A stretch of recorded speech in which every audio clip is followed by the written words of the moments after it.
नंदपुर के राजा महाराज विक्रमादित्य अपने राज्य के प्रति अत्यंत दयालु और समर्पित थे।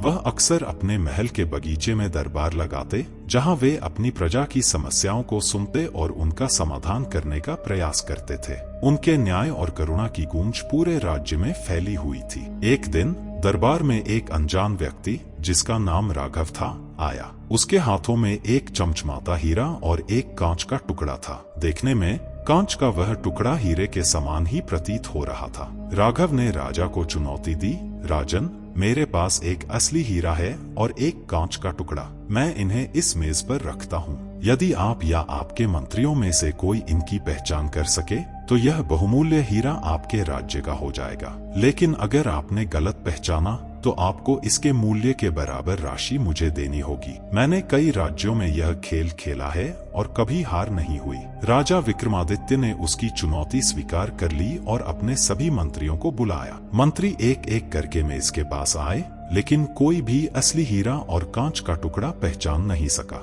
सभी मंत्रियों के मन में यही डर था कि अगर उन्होंने कांच के टुकड़े को हीरा बताया तो राजा को उस हीरे के मूल्य की राशि भुगतान करनी होगी। राजा की हार होती दिखाई दे रही थी और खुद राजा भी चिंतित थे। तभी दरबार में उपस्थित प्रजा से एक आवाज आई, राजन, कृपया मुझे भी प्रयास करने दें। यह आवाज एक बूढ़े अंधे व्यक्ति, जिसका नाम बलराम था, की थी। वह बचपन से नेत्रहीन था। सभी लोग उसकी बात सुनकर हंस पड़े। उन्हें लगा कि इतने ज्ञानी मंत्रियों ने पहचान नहीं पाया तो एक बूढ़ा व्यक्ति क्या कर पाएगा। लेकिन राजा के पास और कोई विकल्प नहीं था। उन्होंने बलराम को मेज के पास ले जाने का आदेश दिया। बूढ़े ने दोनों वस्तुओं को छूकर उन्हें समझा। कुछ ही सेकंड में उसने सही पहचान कर ली। यह हीरा है, उसने आत्मविश्वास से कहा, और यह कांच का टुकड़ा है। हर कोई हैरान था। राघव भी आश्चर्यचकित रह गया। राजा ने बलराम से पूछा, आपने इतनी जल्दी कैसे पहचान लिया? बलराम मुस्कुराते हुए बोला,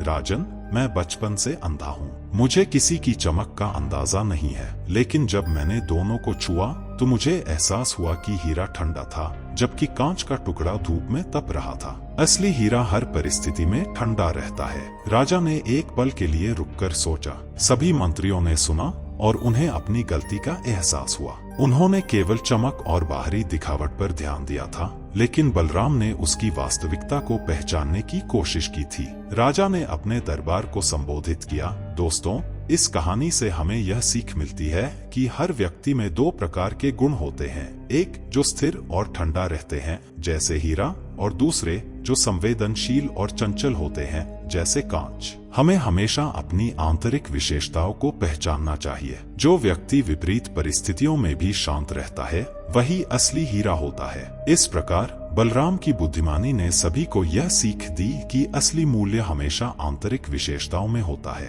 राजा ने अपने दरबार में यह घोषणा की कि हर व्यक्ति को अपने भीतर के हीरे को पहचानने का प्रयास करना चाहिए, ताकि वे जीवन की कठिनाइयों का सामना कर सकें और सफल हो सकें। राजा ने बलराम को पुरस्कार देने का निर्णय लिया और उसे अपने राज्य का सलाहकार बना लिया। इस घटना ने राजा के दरबार में एक नया अध्याय खोला और सभी ने मिलकर अपने जीवन में धैर्य और स्थिरता को अपनाने का संकल्प लिया। राजा ने प्रजा के लिए एक विशेष आयोजन करने का निर्णय लिया। सभी लोग एकत्रित हुए और राजा ने उनसे कहा, आप सभी जानते हैं कि हीरा केवल उसकी चमक में नहीं, बल्कि उसके गुणों में होता है। हमें अपने जीवन में भी ऐसा ही करना चाहिए। हमें अपने भीतर के गुणों को पहचानना चाहिए और कठिनाइयों का सामना धैर्य से करना चाहिए। राजा ने कहा, इस कहानी के माध्यम से मैं आपको यह संदेश देना चाहता हूँ कि हमारे अंदर का हीरा कभी नहीं मिटता। हमें अपने गुणों की पहचान करनी होगी और जीवन की चुनौतियों का सामना करते रहना होगा।